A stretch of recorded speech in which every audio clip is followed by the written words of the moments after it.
français accessible à davantage d'étudiants africains. Et en changeant là aussi profondément la grammaire dans laquelle nous étions jusqu'alors. Jusqu'alors, on avait, il faut bien le dire, une relation postcoloniale avec l'enseignement supérieur, comme on dit souvent en Afrique. C'était formidable, on accueillait tous les jeunes Africains qui voulaient faire des études supérieures, mais en France, sans que ça ait le moindre coût, ce qui n'est pas le cas de l'éducation et de l'enseignement supérieur, mais en considérant que notre devoir n'était pas d'aider à développer l'enseignement supérieur, ici en Côte d'Ivoire, mais aussi au Sénégal ou ailleurs. Ce que nous avons fait est une réforme profonde, commencer à faire payer l'enseignement supérieur, ce qui est juste, 10 à 20 fois moins que ce qu'ils font payer ailleurs dans le monde, je tiens à rassurer chacun, développer les bourses et Campus France, avec d'ailleurs la démonstration que cette stratégie était la bonne quand je vois ce qui s'est passé en Côte d'Ivoire. Doublement des demandes de bourses. Ceux qui sont prêts à payer payent une éducation parce qu'ils considèrent que c'est normal. Ceux qui sont méritants et peuvent accéder à ces bourses les demandent. Mais c'est aussi et surtout de développer des partenariats et des programmes croisés pour pouvoir étudier, tout au moins dans le premier cycle universitaire, dans son pays. Ce qui est la forme, je dirais, la plus élémentaire d'une émancipation. Et je me félicite que ce hub regroupe aujourd'hui près de 90 formations diplômantes conjointes dans des secteurs variés, adaptés aux besoins de l'économie ivoirienne. À terme, l'établissement d'une ou plusieurs grandes écoles françaises est également envisagé, et c'est l'avenir, car nous avons la fierté d'accueillir en France des étudiants africains, mais nous voulons aussi avoir la fierté d'aider à les former.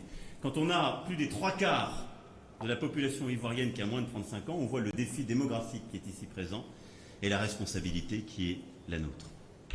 Je pourrais continuer sur nombre de secteurs, mais je veux en citer un autre, entre autres, celui de la santé. Nous allons cet après-midi, avec la ministre, porter un engagement français à la fois bilatéral et multilatéral, qui a donné l'occasion de nous engager lors du dernier sommet de Lyon avec le Fonds mondial. C'est l'engagement aussi qu'UNITED porte. Lutter contre ces grandes pandémies qui ont profondément touché tous nos peuples et qui touchent très profondément, tout particulièrement, le continent africain, le sida, la malaria, la tuberculose. La France a profondément réinvesti dans le Fonds mondial, porte une action de prévention, de traitement, de développement, et nous serons cet après-midi aux côtés de nos partenaires ivoiriens pour consolider une relation à la fois bilatérale portée par l'Agence française de développement et multilatérale avec l'action du Fonds mondial que nous avons contribué à refinancer et dont nous avons porté les engagements de la communauté internationale à 14 milliards de dollars.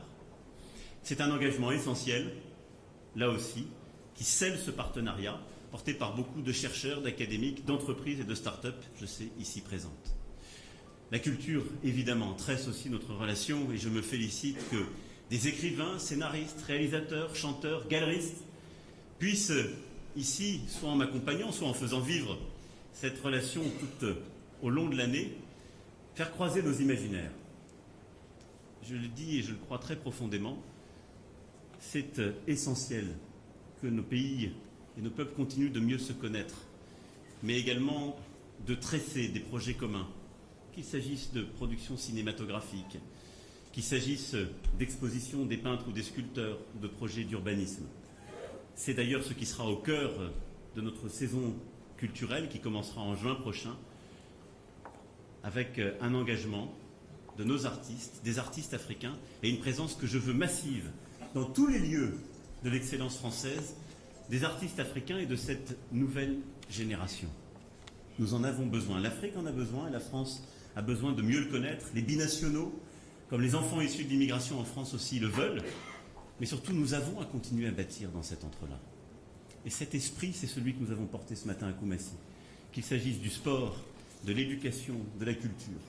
La France a un rôle essentiel à jouer pour aider à l'émancipation de la jeunesse africaine et bâtir une relation nouvelle, totalement à la fois dépassionnée et décomplexée avec le continent africain et tout particulièrement avec la Côte d'Ivoire. La présence de plusieurs ministres à mes côtés témoigne de l'engagement de tout le gouvernement dans cette ambition. La ministre des Armées, Florence Parly, qui continuera ensuite avec moi au Niger, aux côtés de nos soldats, la ministre des Solidarités et de la Santé, Agnès Buzyn, le ministre de l'Économie et des Finances, Bruno Le Maire, la ministre des Sports, Roxana Maracineanu, et le secrétaire d'État aux Affaires étrangères, Jean-Baptiste Lemoyne, illustrent la richesse de ce partenariat et la force de notre engagement. Mes chers compatriotes, vous voyez au travers de ces quelques exemples que la France demeure un partenaire essentiel de la Côte d'Ivoire dans une relation renouvelée, respectueuse et dans le sens de nos intérêts partagés. J'en suis d'autant plus fier qu'elle se développe dans un contexte de grande ouverture et de compétition. Il ne s'agit pas d'un héritage, mais bien de la reconnaissance d'une valeur ajoutée et de la force de ce que vous représentez et portez au quotidien. Cette reconnaissance se traduit notamment par un désir de France des Ivoiriens qui ne cesse de croître, si j'en juge par une demande de visa toujours plus importante, avec une hausse de 31% lors des 2 dernières années, et où 80% des visas sollicités pour l'espace Schengen sont reçus en France. Avec un taux de délivrance de 70% des visas sollicités, nous facilitons la mobilité légale de ceux qui concourent à renforcer les liens entre nos deux pays. Et nous renforçons aussi la lutte contre l'immigration irrégulière. C'est cet en même temps auquel je crois très profondément. Permettre à tous les talents, aux étudiants, aux femmes et hommes de culture, aux militaires, aux entrepreneurs, aux académiques, de voyager plus simplement en arrêtant les visas de 6 mois quand on sait qu'on les renouvellera systématiquement tous les 6 mois pour passer au visa de 5 ans, en simplifiant les procédures. Et de l'autre côté, lutter plus efficacement contre l'immigration illégale. Lorsque j'ai été élu président de la République, on ne délivrait quasiment plus de laissez-passer consulaires entre nos deux pays. Les choses ont repris aussi pour clarifier, lutter contre l'immigration illégale parce qu'elle exploite les rêves et parce qu'elle enrichit des trafiquants à qui nous ne devons rien. Très chers compatriotes, par ma voix, je souhaite vous assurer que la France est à vos côtés et connaît vos préoccupations. Le versement de 3 millions d'euros de bourses scolaires au profit de plus de 850 enfants français issus de familles modestes ou défavorisées dans différents établissements en Côte d'Ivoire est l'une des manifestations de cette solidarité nationale. Notre pacte républicain est le garant de cette solidarité nationale agissante. Pour qu'elle soit efficace, il faut toutefois veiller à ce qu'elle fonctionne dans les deux sens. Si elle permet de recevoir, c'est parce qu'elle permet aussi à tous de contribuer à la hauteur de leurs moyens. C'est tout le sens de la fiscalité, cet outil redistributif au service de l'égalité entre citoyens. Et c'est pourquoi, en décidant de nous donner du temps pour la réforme de la fiscalité des non-résidents, il était aussi indispensable de la faire évoluer. Est-ce qu'il est légitime de demander des droits? Mais on ne peut pas demander des droits sur compte 2 tiers. Les droits, c'est toujours la communauté nationale qui les délivre. Et donc, le moratoire et l'étude d'impact qui sera menée en 2020 permettront de trouver le bon cap et la bonne adaptation à ces évolutions.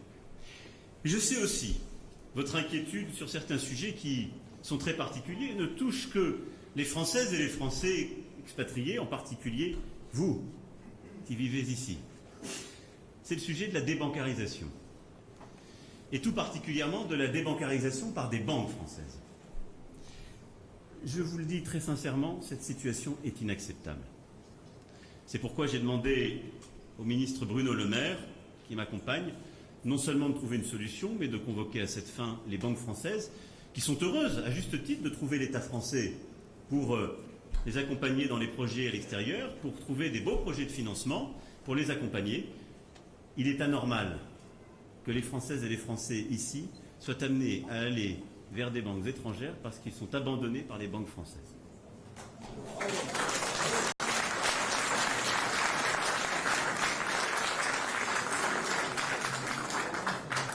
Je ne peux terminer ce propos sans citer le dévouement de nos consuls honoraires, de nos chefs d'îlots, relais précieux au profit de notre communauté.